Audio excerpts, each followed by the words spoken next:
I'm Annie, and I can't recall a single moment of my life without being with my sister. My sister Emily has been sick since she was a child. Even though our family can afford a full-time caregiver for her, I was the only one who took care of her. You might be wondering why my sister could just drop down and die if I left her side. Well, she has chronic kidney disease and severe anemia that requires constant blood donations, and the only person she can get that blood from is me. I'm surprised I've got any blood left, to be honest. And let's not get started on the number of times I've fainted. But I never complained about it. Not once. Emily is my best friend, and I would do anything for her. But sometimes it was a bit weird, because to put it bluntly, she was my only friend. I don't even know what it's like to have friends. People thought that we were weird. Like that first time I took her to a support meeting. I was holding her hand nonstop, and when she stood up to introduce herself, I stood up with her. I heard someone whispering that we looked like a couple, and the others started laughing. After the meeting, we went together to the toilet, and the same people were watching us. "She's my sister, all right?" I shouted. When I looked at Emily, I noticed she was crying. My sister was very sensitive. That night, I hugged her and promised that I would never leave her side no matter what.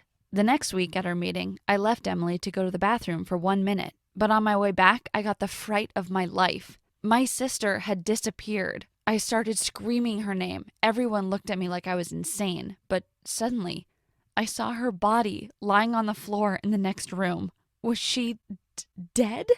Ben, the guy in charge of the meeting, was sitting with her.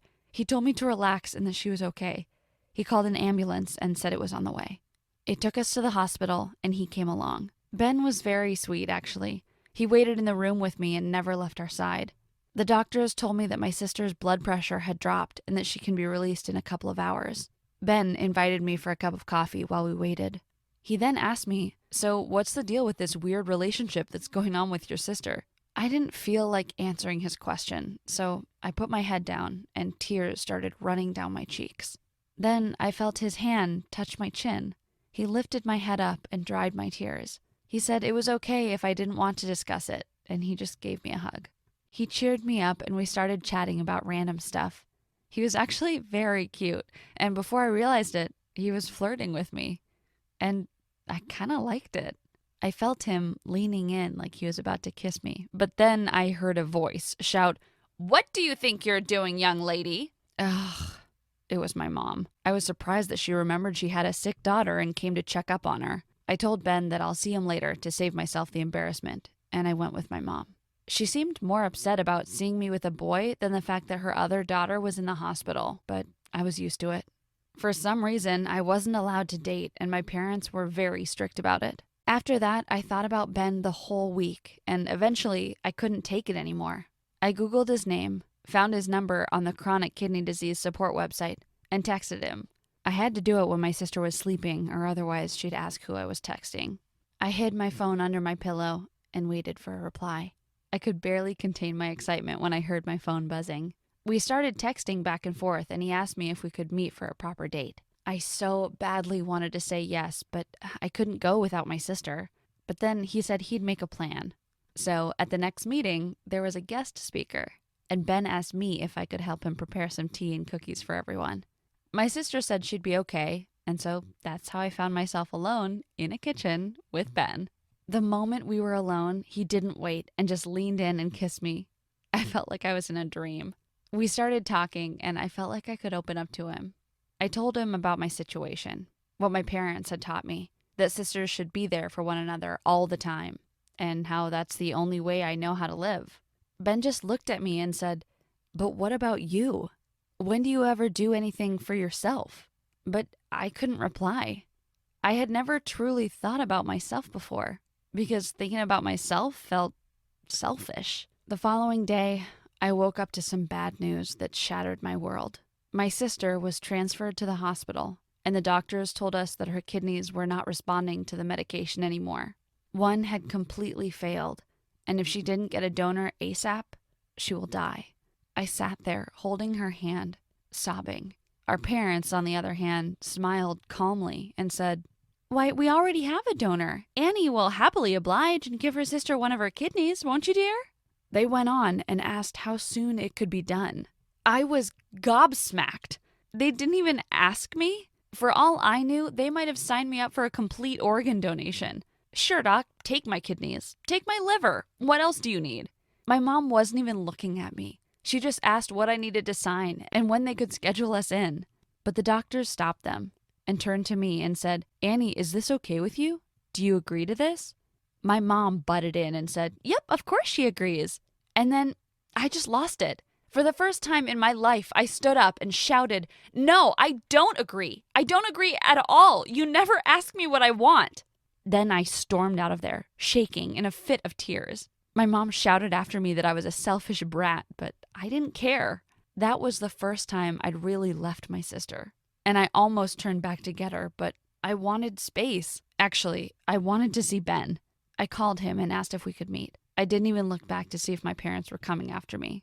I met Ben at a cafe and told him everything. On the one hand, I wanted to save my sister's life, but on the other hand, what about my life? It felt like all I did was look after her. Ben said he'd never come across any case like this before, and that my parents weren't treating me right. He said he felt suspicious about it all. He started asking about how my parents treated me when I was a kid. I told him that I thought they were like all other parents, super strict and not particularly interested in me. Then I mentioned that they never even kept any photos of me, that I'd looked, but only found photos of my sister. He said that something seemed wrong. He's been working in this field for a while and he never encountered such a weird family. He said he could look up my sister's files and find out what was going on. I asked if I could come with him because I didn't want to go home. Well, I was in for a shock. He looked up my sister on the records and then said something weird to me. Annie, your sister's file shows no sign of her having any other siblings. It's like you don't exist on her records. You're definitely related, right? I assured him we were, but then he looked in my records, and from the expressions on his face, I knew something was wrong. Annie, it looks like you're not her biological sister. You're adopted. I couldn't believe it. That had to be a mistake. All I knew was my family. I had no memory of being anywhere else or living with any other parents. I felt like my world was crumbling around me. He showed me my file, and sure enough, 17 years ago, when I was a 1-year-old, I was adopted. I wanted to puke. How could my parents lie to me all these years?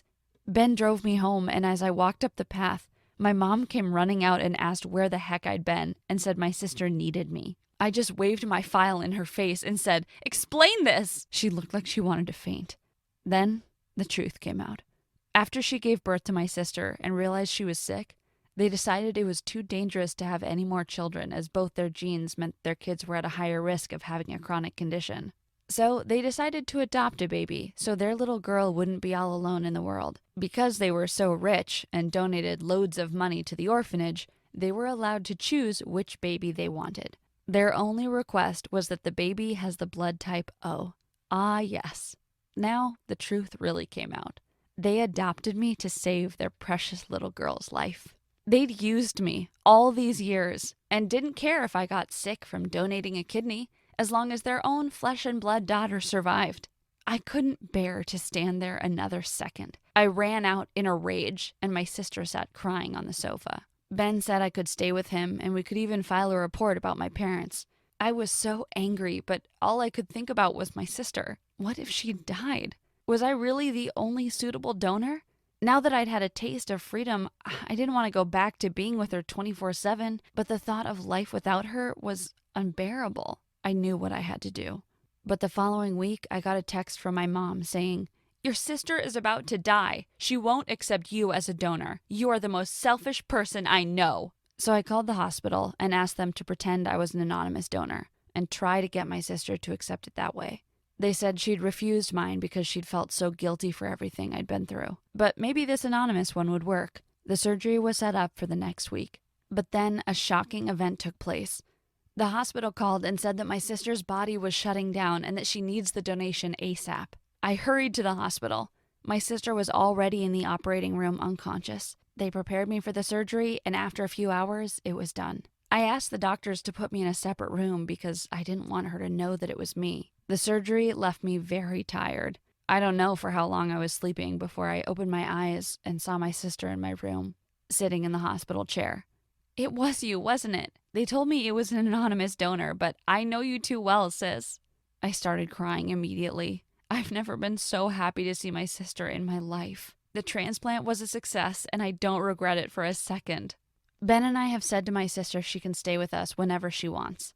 And the best part, I can finally go to college knowing that I saved my sister's life. And of course, now I never have to see those nasty people who raised me ever again.